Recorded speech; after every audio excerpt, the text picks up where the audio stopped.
Hi, I'm Miss Smith, and a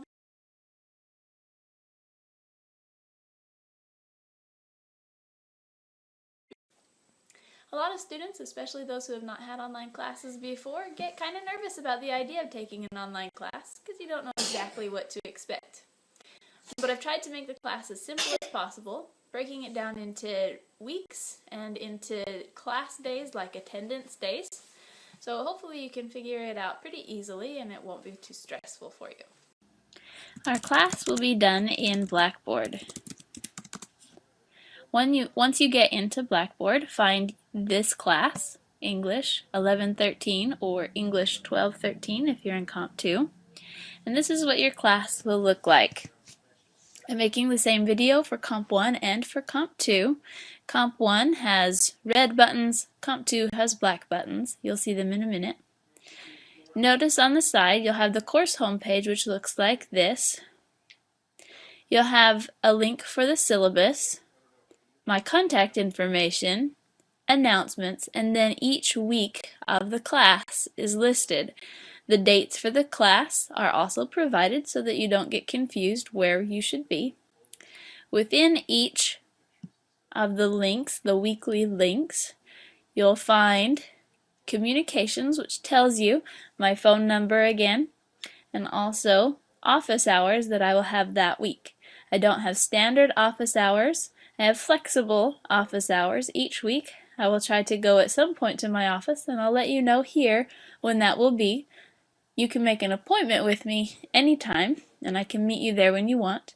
But a lot of students tend to be intimidated and not want to make appointments, so if you just want to show up when you know that I'll be there, this is when I'll be there.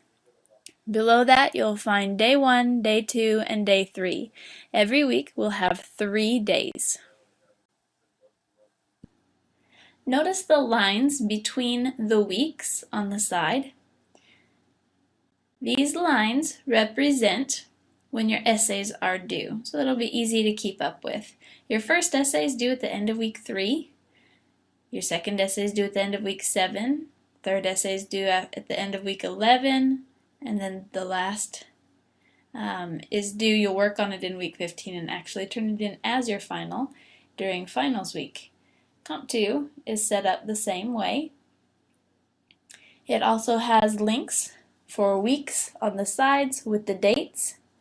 It also has lines to show when your essays are due. So your first essay will be at the end of week 5, the next one at the end of week 10, and I'm missing a few weeks in here because they're empty and they don't show up until there's something in them. But those will be there soon. So notice those lines. It'll help you to keep up with what you're supposed to do. And inside each, you'll find the days that you'll need to complete. The class is set up using adaptive release, which means that you have to complete one thing before you move on to the next, before it'll even show it. Now, if it's something you simply have to read or watch, you click Mark Reviewed at the bottom. If it's something you have to submit, like a journal, a blog, a discussion board, or an assignment, you'll have to complete that, submit it, and then go back into that day of the week to see if there's something else posted. The way that you'll know if you're finished with any particular day is at the top in red, it will say, done for the day. It's a good idea to go back and check and make sure each day says that before the end of the week so that you know you haven't missed any assignments. All assignments that are submitted do go toward your attendance grade or participation grade. Always make sure that you've done everything for the day. I'm going to use day 2 of week 1 in Comp 1 as an example. Here you're going to read about grammar, specifically fragments and run-ons. And after you've read all of this, you'll click Mark Reviewed. Then you'll see a video. Click on the video, click play, watch the video, and then click Mark Reviewed. Then you'll watch another video, click play, Mark Reviewed. Then you're going to be given some practice. You'll come here, you'll read the instructions, you'll start, You'll Oh no! see something like that. If you miss it, you can get an explanation. So work all the way through the practice, and then click Mark Reviewed, and then Report. To report, you'll fill out a journal by selecting Create Journal Entry, and here you're going to tell me how you did, what problems you had. Now, in order to see the next step, if you submit an assignment, a journal entry, a blog, a discussion board, it has to be recorded that you have made at least one attempt in the gradebook. After it shows that you've made one attempt in the gradebook, you'll be able to see the next thing. Now, since I don't have a slot in the gradebook, it won't work for me. So I'll still show you, though, what you'll see next. After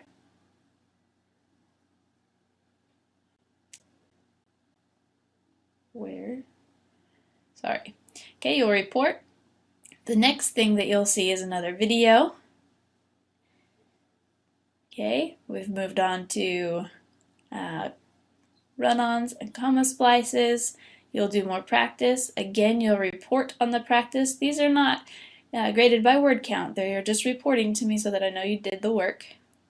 Then you'll have a pop quiz. It is based on the practice that you did. This is to ensure that you did the work again.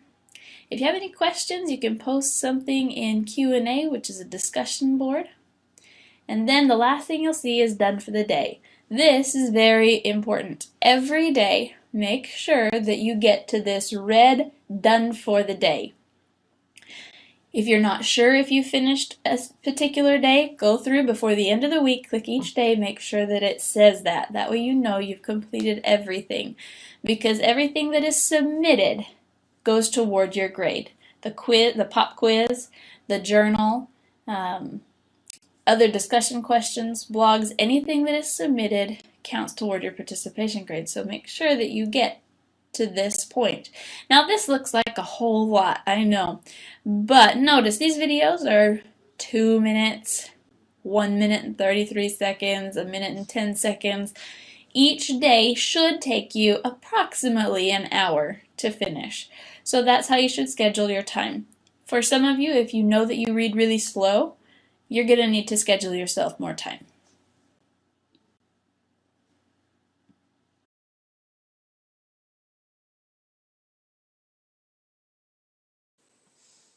I am busy. I have 5 kids, which by itself makes me pretty busy, among other things that are always going on. But I can always take a phone call or a text, and especially online students, I encourage you to especially text. That's nice and easy and non-threatening, right? Text me if you have a question about an assignment. Anytime that you're not quite sure if you're doing something right, just send me a text. If you think it'll take too long to text it, just call me. You might hear background of kids, but you're going to hear the background of kids even on these videos. I look forward to getting to know each of you better during this semester.